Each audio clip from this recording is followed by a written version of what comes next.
સૌ પ્રથમ ભાવનગર મહાનગરપાલિકાની અંદર જ્યારે સ્કૂલ ખુલતી હોય ત્યારે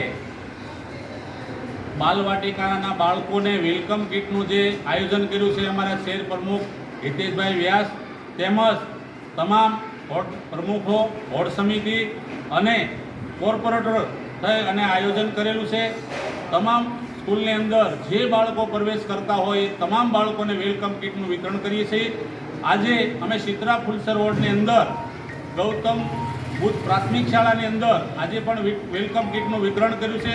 ત્યાર પછી શાળા નંબર 54 બસ્તરામ બાપા ત્યાં પણ કીટનું વિતરણ કરેલું છે।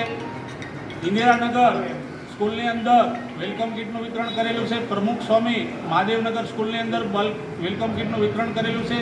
તો જ્યારે બાળકો સરકારી સ્કૂલની અંદર જ્યારે સંખ્યામાં 70-80ની સંખ્યામાં જ્યારે સૌ પ્રવેશ કરતા હોય છે ત્યારે બાલવાટિકામાં ઘણું બધું ભાવનગરનું શિક્ષણનું જેને કહેવાય સરકારી સ્કૂલનું સ્તર વધ્યું છે અને સરકારી સ્કૂલની અંદર બાળકો ઘણી અને ઘણા બધા હોશિયાર થાય છે। જે પ્રાઇવેટ સ્કૂલની અંદર ભણતર નથી મળતું એવું પણ મહાનગરપાલિકાની શાળાની અંદર ભણતર મળે છે। શિક્ષકો પણ બાળકો માટે સતત પ્રયત્ન કરતા હોય છે।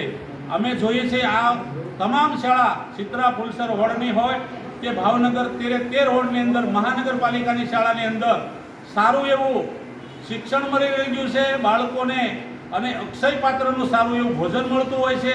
તો ભાવનગરની સ્કૂલોમાં તમામ સ્કૂલની અંદર શહેર સમિતિ કોંગ્રેસ વતી આજે વેલકમ કીટનું વિતરણ કર્યું છે। તો આ તકે અમારા વોર્ડના પ્રમુખ જયંતિભાઈ, સતીશભાઈ, ઇલિયાસભાઈ મલેક અને ભાઈ ડૉક્ટર સાટિયા આ તમામ જેબીભાઈ ગોહિલ બધી સ્કૂલોમાં સાથે રહી અને વેલકમ કીટનું વિતરણ કર્યું છે। આ તકે વિજયભાઈ સોલંકી પણ હાજર તમામ વોર્ડ સમિતિના આગેવાનો રહી અને વેલકમ કીટનું વિતરણ કર્યું છે। અસ્તુત ભારત માતા કી જય।